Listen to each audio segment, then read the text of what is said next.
You can play. Welcome back, everyone. I hope all of you are enjoying this holiday season thus far. I know that I certainly am. Now, last week, we reviewed the second installment of the Chipmunk Christmas duology, Christmas with the Chipmunks, Volume 2, released in 1963. Today, we're traveling back to 6 years prior, to 1957, as we review the debut Christmas album from the king of rock and roll himself, Mr. Elvis Presley. So without further ado, this is 1957's aptly titled Elvis's Christmas Album. Number 1. Santa Claus is Back in Town. Written by songwriters Jerry Leiber and Mike Stoller, Elvis was the first person to record this in 1957. Very bluesy as a good portion of Presley's music was. It's an okay song, but personally, not my cup of tea. But it's not terrible. I give it a 3.5 out of 10. Number 2.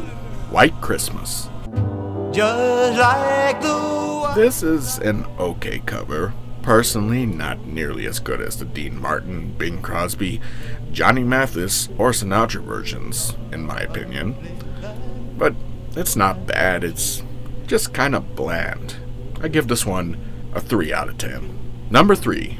Here Comes Santa Claus. Here comes Santa Claus, here comes The first song thus far that I actually really like. This is the version that I grew up with. My dad would play this song every Christmas throughout the 90s, up to the mid-2000s. Though I have to admit, the Chipmunk version, which I also grew up with, is just a tiny bit better. And I only say that because there's just a tad bit more swing energy in that version. 8.5 out of 10. Number 4. I'll Be Home for Christmas. You can Again, a pretty standard cover here. It's not bad, but Presley doesn't do the greatest job of selling the feeling of longing and regret to me as the listener. It kind of feels like he's only being partially sincere here. Now, in my opinion, if you want to hear the quintessential version of this song, then listen to the Sinatra iteration. Never fails to get me, every single time. Unlike this version. 3 out of 10. Number 5. Blue Christmas. Now here we go.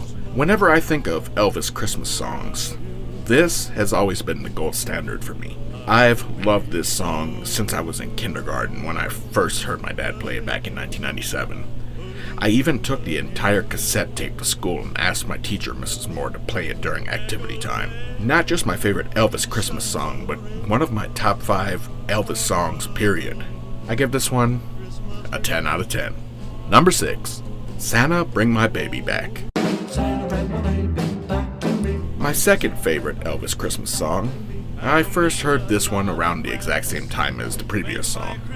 Another one of my top 5 Presley songs. 10 out of 10. Number 7. Oh Little Town of Bethlehem.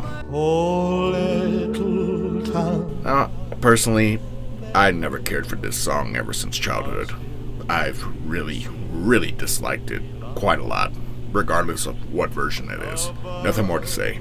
0 out of 10. Number 8. Silent Night.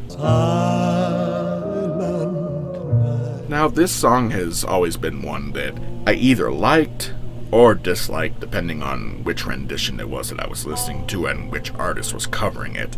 Now, this version is definitely on the dislike list. Presley doesn't deviate too far from the standard arrangement of the original Christmas Carol, but his voice and the tone is very much lacking and not the right fit for this song.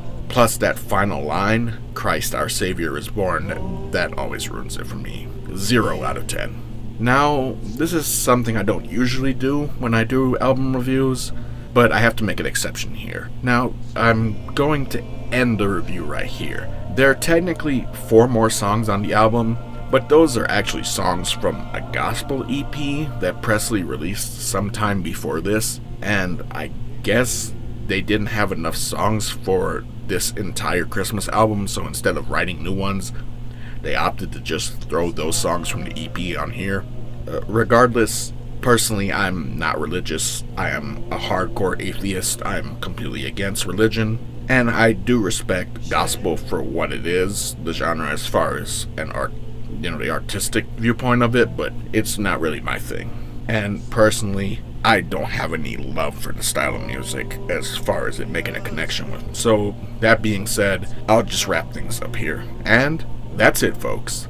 As an Elvis album, it's okay, I guess. As a Christmas album, it had 2 songs that I really liked, but overall it left much to be desired. Would I recommend it? Probably not.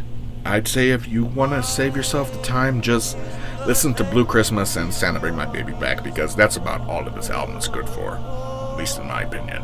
But I don't know. If you're really curious, then I guess give the album a listen. Or if you're the religious type, maybe you would get something out of that aspect of it. But for me, it was really only worth those 2 original songs, and 2 or 3 half-decent covers. Ultimately, I give this album a 2.5 out of 10. I'd like to take a moment to thank my editor for all his hard work, and to thank you all for your time as well. I sincerely appreciate it. Now, if you're interested in this kind of content, like album reviews, editorials, music news, etc., I kindly ask that you leave a like, subscribe to the channel, comment, and share this video with anyone whom you feel may be interested. Thanks again for tuning in, folks. Join me next week as we travel forward in time 13 years from 1957 to 1970 with our final Christmas review of 2024, that being the Jackson 5 Christmas album. Until then, everyone, enjoy this wonderful holiday season, be safe, and take care of yourselves and each other.